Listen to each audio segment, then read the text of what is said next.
and we rebuilt the planet Saturn without gravity.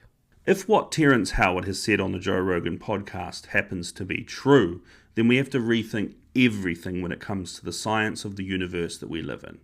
That's why I went on that at the Emmys, and I was like, look, I've got something else to do. I've been able to rebuild Saturn without gravity, with no animation, and then they clowned it. Of course they did. Well, let me put it this way. All energy in the universe is expressed in motion. All motion is expressed in waves. All waves are curved. So where does the straight lines come from to make the platonic solid? The platonic solids? If you don't know what a platonic solid is, it's basically the shapes or the arrangement, the fundamental components that make up the physical world. And this is what Plato thought that they looked like. These are the building blocks of the elements of all of the things that make up the world that we live in. Plato couldn't see these molecules or atoms. The technology wasn't available at the time. It doesn't take a leap of logic to assume that the fundamentals of the universe are curvature lines rather than straight lines like Plato had suggested in the Platonic solids. Wow. But conjugating going on? you thought that was it. It isn't. There's more. No. That gravity is only an effect and not a force. I'm putting something on YouTube where I will build the planet Saturn without gravity and build the Milky Way galaxy without gravity. Did you also say you're getting your star on the wall?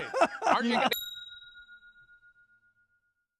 getting a star? He's rebuilding the universe. You're going, well, you're getting a star.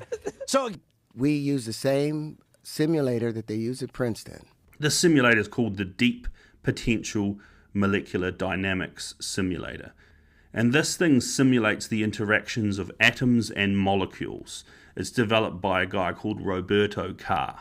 It handles quantum mechanical movements of vast numbers of atoms. We're talking about 100 million per nanosecond. And it tracks the movements of atoms and electrons responsible for chemical bonding.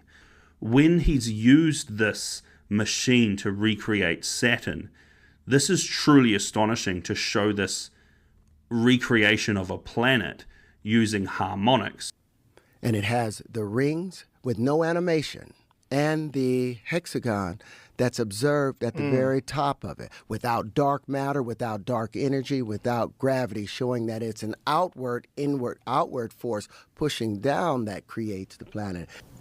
And there's no gravity whatsoever in this model. There's no center attractor.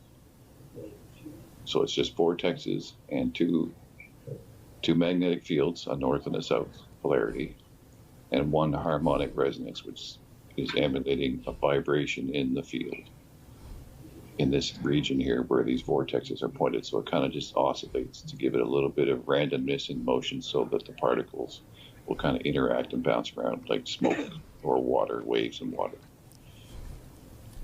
And then when I hit play, it does it all by itself using physics simulations. So there's no animations at all in this model. And when I play it, this is what pops out. holy fuck. Wow.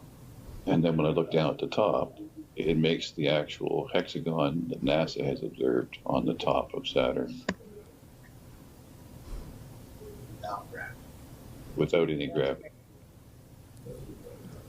And you'll see that you get a surface of the sphere on the inside with the heavier particles. So the colors... Are you basically saying, is this saying that you guys can recreate planets? Yes, this is a particle simulation of the physics involved in making up the planet Saturn. We couldn't do that before because they were going by Cartesian space at 90 degrees and 45 degrees straight lines, the Euclidean space that they've made up, this orthogonal or church-like space that they've generated because they wanted to promote that cross. Mainstream science is going to kick back against this in a big way. I like someone who comes out with a new theory and they have the balls to go, hey, I think you're all wrong.